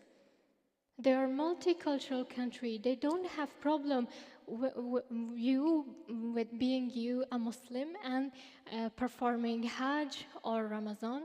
There's not a problem. And also, but in Afghanistan, you cannot do that because we are facing with non-existence of social acceptance and mutual understanding between people. And this is the work of literature to promote this and to protect this by organizing literary events, literary criticism, and also affecting on social media and mass media. Also, I want to end my statements by this sentence: literature never dies indeed. It's neither a miracle nor a constitution. It's something that has come into existence from people, for people, within people. Despite First World War, still we are able to feel the magical touch of Gone with the Wind. Thank you. Thanks a lot, Nilofer.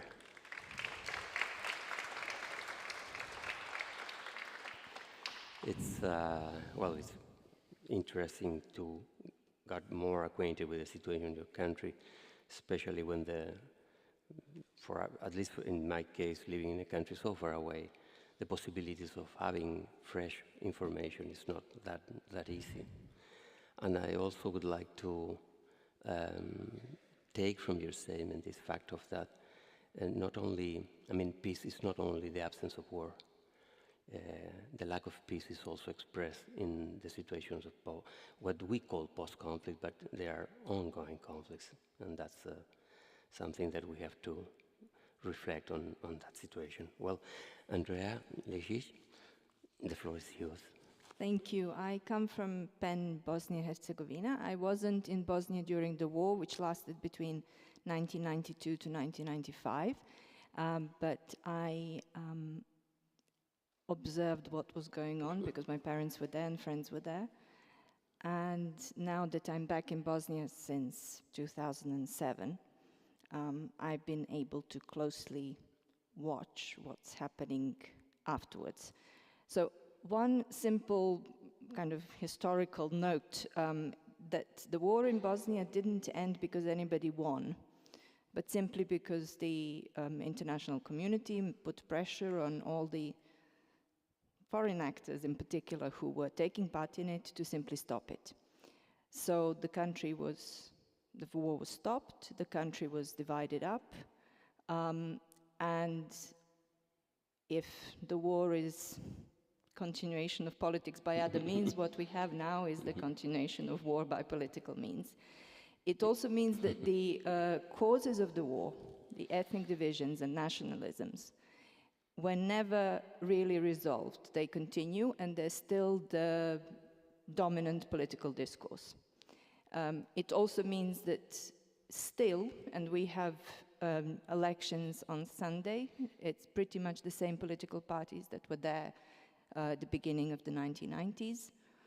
And there is no alternative political framework through which we can see the problems that we have. And the problems that we have are mostly poverty, destruction of the commons, destruction of anything that is shared, and the destruction and misuse of natural resources. But there is no political option that would address these things. And I think also the problem with, when we were discussing what we were going to talk about, I said the literature in my part of the world, and I mean former Yugoslavia in general, was never innocent. It was used to build nations, but it was also used to construct nationalist discourses. So it was never something that was only used for positive or peace-loving or the other-loving reasons. It was very often used to foster hatred of the other, to remember all enmities and so on. So it's the question of also these cultural rights. It also means in Bosnia now that the three dominant constitutive nations, their rights are fairly well protected. There are organizations, there are institutions, there are sort of political frameworks that work to protect those. What is not protected is anything that we might have in common. So very practically, say the National Museum of Bosnia-Herzegovina, which is in Sarajevo and suffered greatly during the war, until a few years ago, did not have any funding. The doors were shut most of the time, particularly in the winter, because there was no heating. The same applies to the National and University Library, which was burned down during the war by Serbian shelling, which is, of course, a problem. Some books were saved, but it's not anymore a war problem. It's now a post-war problem that library still does not have a home. And from what I gather, since I work at university, that home will be provided by Saudi Arabia at some point, which will be fun. So the question of what we have now is these three ethnic groups who are very well provided for in terms of various also foreign actors, helping them foster their national identity, but it's very difficult to maintain dialogue. There's no, and to maintain a common space, a shared space.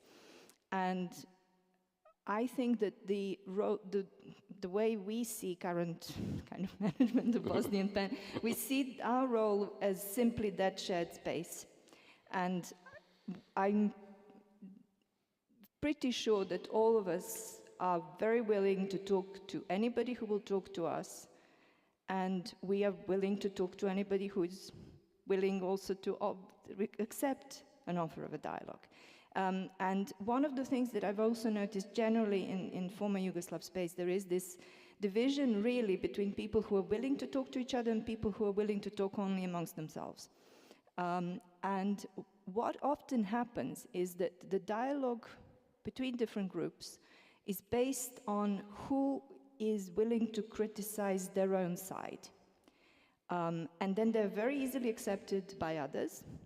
But then that creates this kind of vicious loop of the more you criticize your own group, of your own community, your own country, your own ethnic or national identity, the more willing the other countries are to welcome you. But then your own people hate you more. I mean, if there is this, there's several examples I can give. I mean, in Bosnia, there's Marko Vešović that I talked to, my friend from Montenegrin pen about.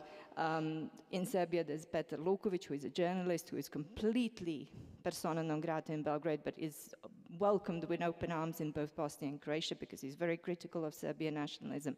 And this, I think, happens on all three sides. And so I think that the problem we have is that the war ended 27 years ago and we're still talking about it. And that is not good. That is really troubling. And also, I think what happened, the wartime literature that was written, that was very interesting, it was very creative, somehow it was even some fantasy literature that was written during the war, and had this sense of diversity in terms of themes and approaches to even war themes. But since then, almost everything that is written in Bosnia is still about the war, is still the sort of literature of testimony or literature of personal experience and remembering. And it's become more and more, I'm going to say cliched, predictable, desperate and hopeless.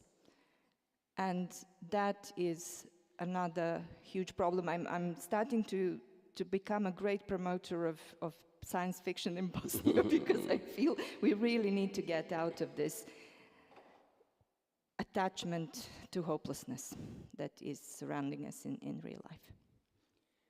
Thanks a lot, Andrea. You are a real teacher, not only of literary theory. Now the floor is yours, Haider. Yeah, hello everyone. Before I start sharing my experience, I want to tell that this chair is very comfortable. You can come here anytime. There's water here, too much light. And definitely I have a presentation.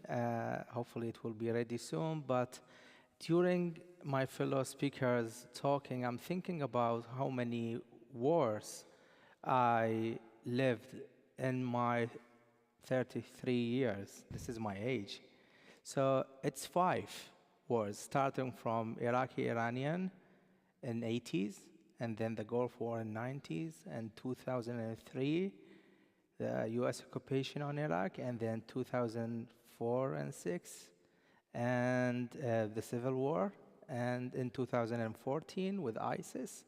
This is the classical war, let's say. We are still on ongoing war, and the shape of war is different now. The new name of wars, it's hate speech. The name of wars now, it's disinformation. And to prove that, we lost friends because of their tweets. We lost friends because of their voices in the streets. Tweets like Hisham al-Hashimi, he's a journalist and a political analyst, lost his life in Baghdad because he just shared the truth on Twitter. Dr. Riham Yaqub, a strong women voice from Basra in south of Iraq, lost her life because she encouraged women to raise their voices in south of Basra. So that's not a classical war, but that's a war against civic spaces. So the civic spaces in Iraq, it's shrinking. And the damage that could happen in the historical side, it might digitalize before this damage, or maybe it can return, but who is building the souls that is damaged inside? I don't have even time to heal so from the trauma that we have. Imagine my father who raised me, and he's already traumatized because he went to 8 wars. I mean 5. My father's 8 wars back in, from 50s. So imagine generation of traumatized people who is living, and some people, they are taking action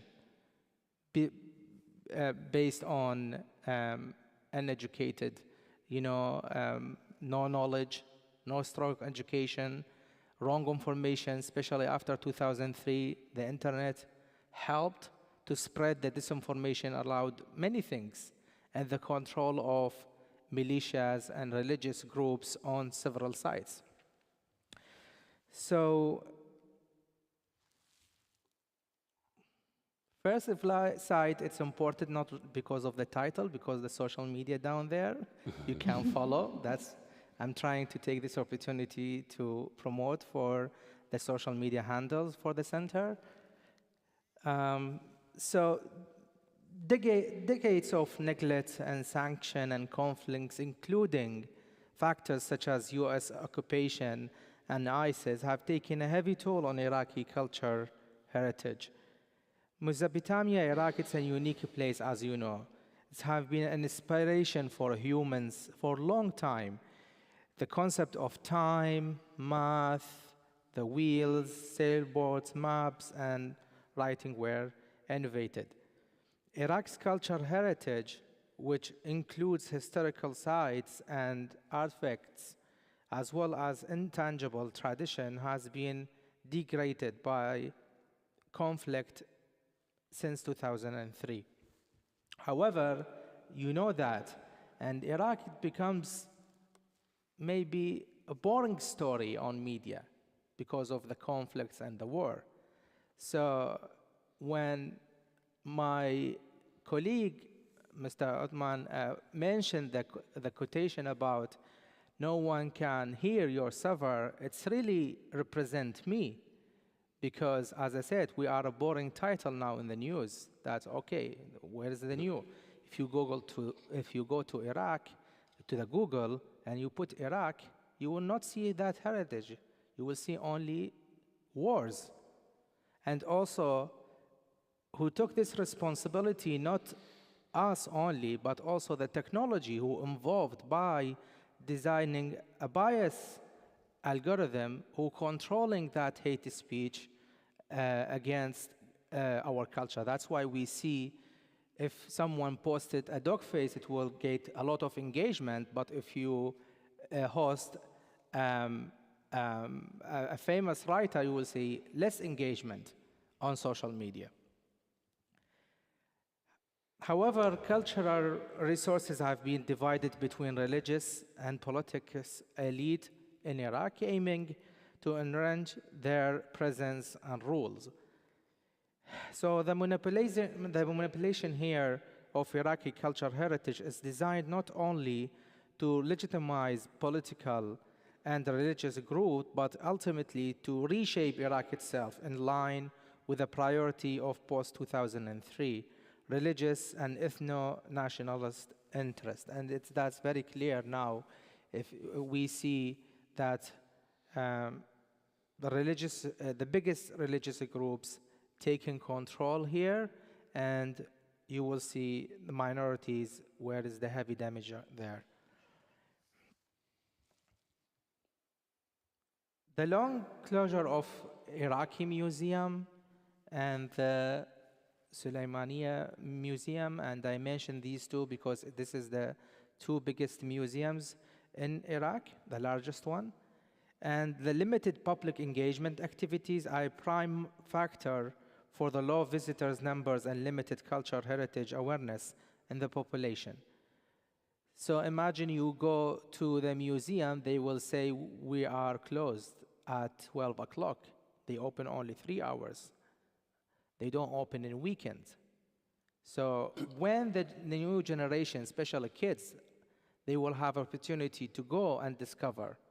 They meant to do that because they don't want them to know that.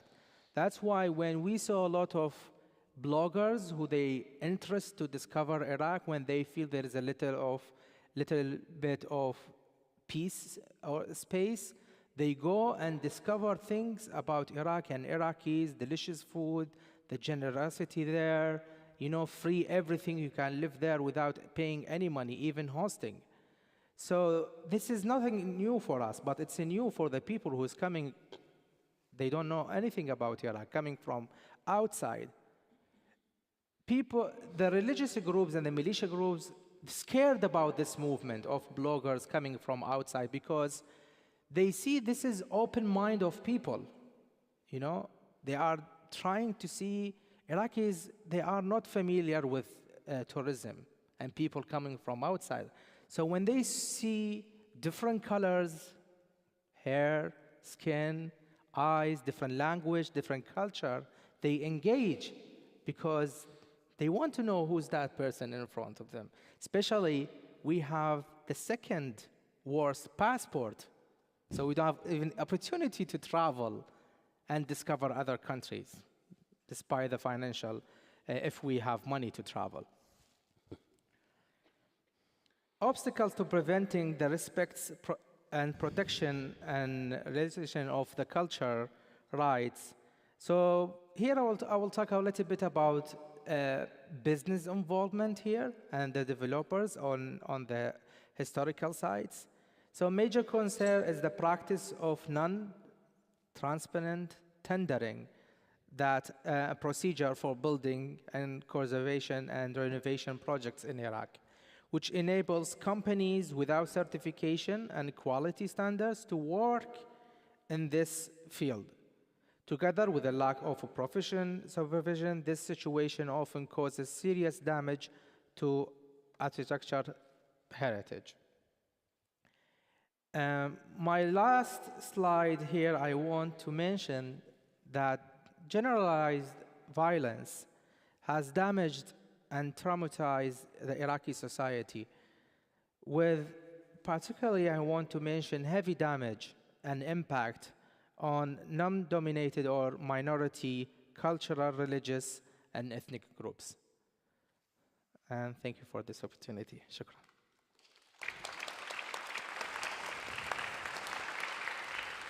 Well, thank you, Haider, for your presentation. And since we are doing quite reasonable with the time, let me have now a more free conversation, I would say, on the role of writers. That was one of the things that were proposed to you in this panel. But not simply as writers. I would like to ask you your reflection on, we are pen writers. So my question would be, how can pen use literature to promote greater understanding and tolerance towards social cohesion and sustaining peace? That's very important in my view. Please, any one of you would like to speak? To start on this? Please. Well, as I mentioned before, as a member of PEN, we have designed and organized different activities and also courses of events, such as literary events, literary criticism events, literary exhibitions, and we've invited authors and poets to read their poems, to be criticized, and the poems and also the stories.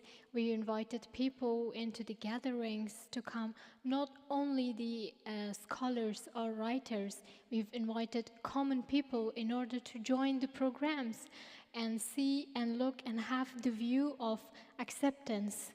So I think this is one of the activities or the courses of activities that can help in promoting and safeguarding of literature. Thank you. Well, Ukrainian PEN actually has two audiences for which PEN works. The audience outside Ukraine, for which actually PEN is sharing information about everything what is happening in Ukraine.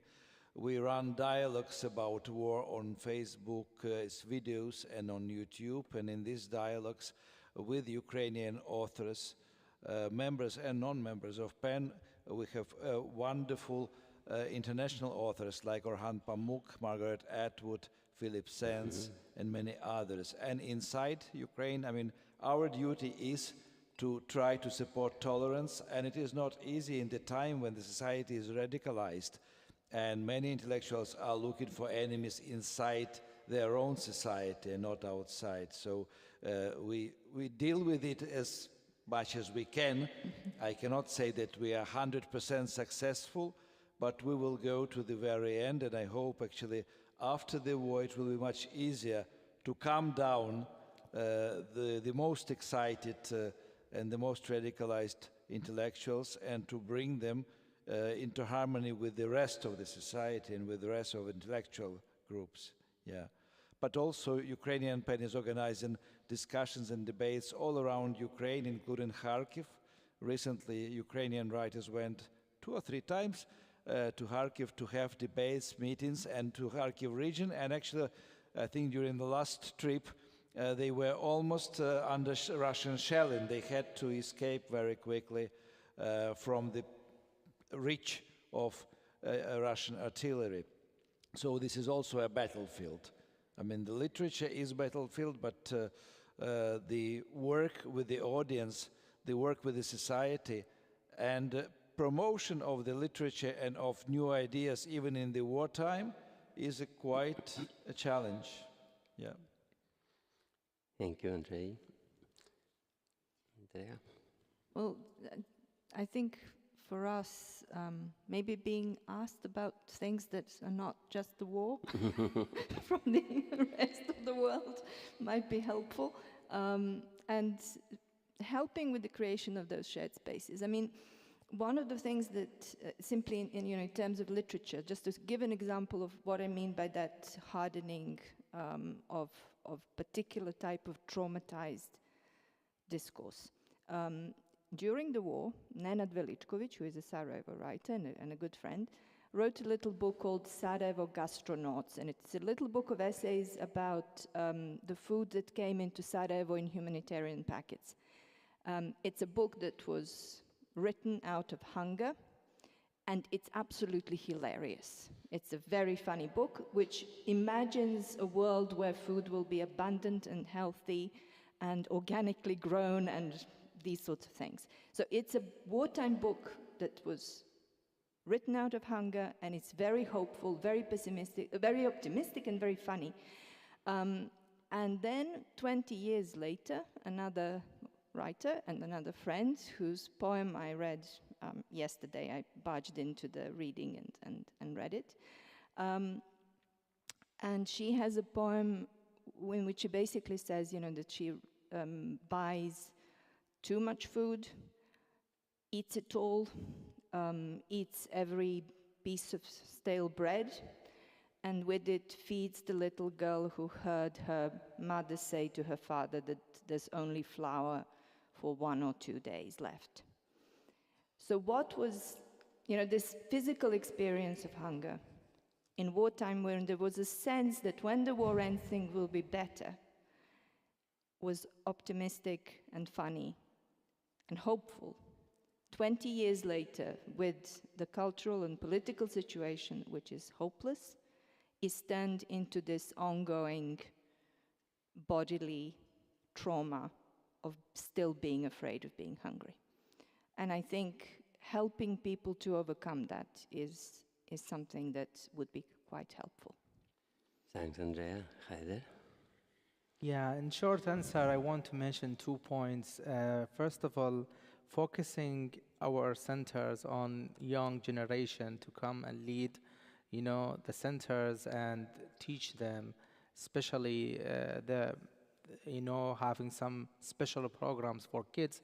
It's very important because the way I'm right now, it's because of a local civil society back in 2004, when randomly picked people, students from the school, and I was one of them, introduced me into the human rights world and to this civic war. So imagine if I'm not selected back in 2004, maybe I will be a normal guy, not active in the community.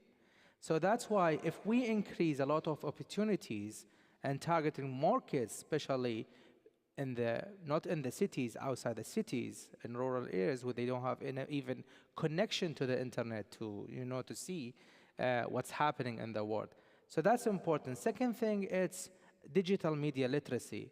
That's very important to to produce more about content about digital media literacy, educated people how they read the news, because everything, even social media companies, they have their propaganda based on the algorithm, with what they want to push, what they want to censor, like what's happening in Palestine as an example, a full censorship on Palestinian content. So that's why if we educated people how to read the news, how to do a fact-checking for everyone, then I think we will have a strong community, and definitely literature will be always a reminder that literature brings people together, not dividing them. Thank you, Haider. Well, we are still a few minutes. I would like to end this discussion with the final round of interventions. We are all writers, we are all people committed with human rights. And it was so nice to see this bag prepared by the Swedish pen, where the pen charter is reminded to us. My question to you is, because, excuse me, all of us, we have been facing conflicts and having opponents to our own thinking. Are you ready to pardon your opponents? Are you ready for being tolerant and to follow in some way the spirit of Pen Charter? Andrea? Yes. I mean, I'm actually in a weird position in Bosnia because I'm mixed ethnic origin. My mother is a Serb from Serbia, my father is a Croat from Croatia, and I live in Sarajevo, which is majority Bosniak Muslim. So I kind of don't belong to anybody in many ways, and I'm perfectly happy with where I am. And I find that actually the people I sort of have the most fruitful conversations with are the people to whose ethnic group I don't belong. One, I think, problem that we're, I think, all still learning to overcome is to forgive other people their own hatreds towards us. And I think that, you know, after 27 years, we should really be all doing that. And I'm trying to do it myself, and I'm trying to get our pen to do it too. Thank you, Andrea. Niloufer? Can you repeat your question? Yeah, my question was, are you ready to pardon people that think in a different way that you think in your country? I'm referring to the situation in Afghanistan. As I mentioned, if I talk personally about myself, it's like a trauma. So when a person or a group of people caused you a trauma, so you'll not be able to forgive them easily. If I personally talk about myself, I've never forget and I've never forgave those people who what have done to my country and to myself. Never. Thank you. Andrei? Well, it depends. It depends if the people who are wrong, not from my point of view, but from the moral stand, repent and say that they were wrong, then I am happy to forgive them. Actually, I had the idea that, I mean, the most peaceful people in the world are writers. If everybody was a writer, there would be no war, but there would be no readers either.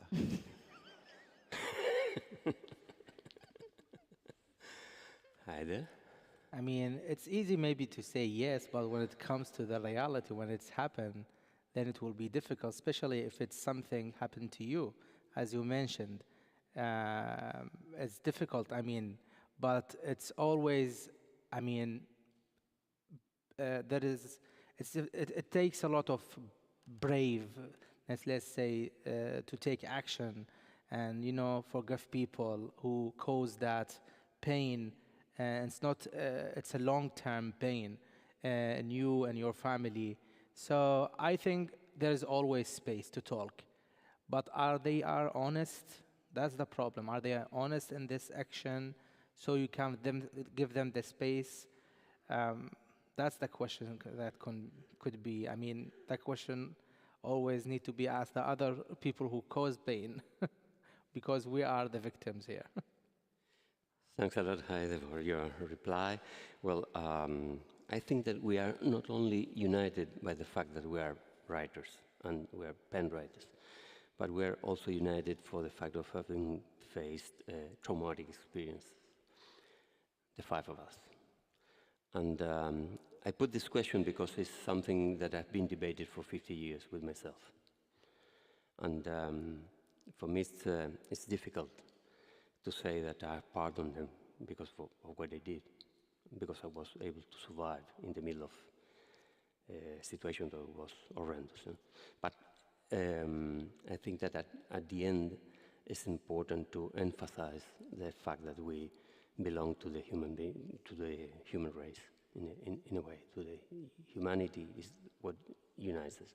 And we have to push always for the feeling that we have a role to play. We have to be given, we're supposed to give testimony of the things that happen and are happening in our countries.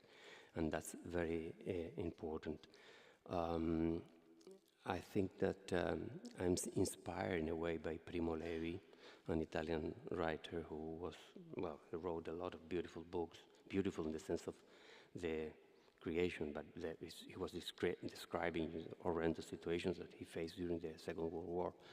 And he decided to commit suicide many years after, when he believed that his time for testimony was over.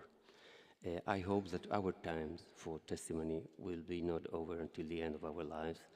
And I would like to end this conversation based on what Siri was saying yesterday. For us, a luta continua. Thank you. Thank you so much. Thank you. Thank you. Thank you so much. Writers, they never give the answers. They only just add to our doubts. Thank you. That was very important conversation. And just reminded about the dialogues on war we are running. And once we had a chat with one re-established writer before the episode. And I mentioned, you know, all the Ukrainian writers just turned out to be volunteers right now. And she said, no, we are volunteers. We used to be volunteers. We are volunteers of spirit. And this is our mission. Dear audience, dear delegates, this concludes this part of the final public program for today. And for those of you who are in Uppsala, I would like to mention that we have a couple of events later downtown, and they are in different venues around the city. At 6 p.m. there will be a release of the anthology, the book release of Pan-Op anthology under Ukrainian Open Sky at Akademie Bokhandeln. I've done that. Yes. At the same time, there is a conversation at the English bookshop with Siri Hustvedt, Ola Larsmo, and Stina Björkelid. That is fully booked, unfortunately, but lucky for you all, there's still available seats at a wonderful play at the Regina Theatre, based on the poet Darin Tatour from Palestine, on her work and life. She is currently an icon writer in Östersund, and I really recommend that you go see the play at the Regina Theatre. And with your badges, there's a free entrance. There's limited seating, but be there early, and I'm sure you will get a seat. And we will close this evening for today. Yes. There's still such a lot happening tomorrow with a literary program arranged by Swedish Pen and Pen Belarus at the City Theatre, with, among others, Kristina Bandurina, Yulia Timofeeva, Dmitry Strotsev, and Tatiana Yazabay. This is not to be missed. And that is 8:30 this evening. I think that will be wonderful. So warmly welcome, free entrance. I think we can gather a couple of hundreds at the foyer where we'll be, so everyone will get a place, right? Yeah, I'll be there. Hope to see you tonight. That's it for today. Thank you. Thank you very much.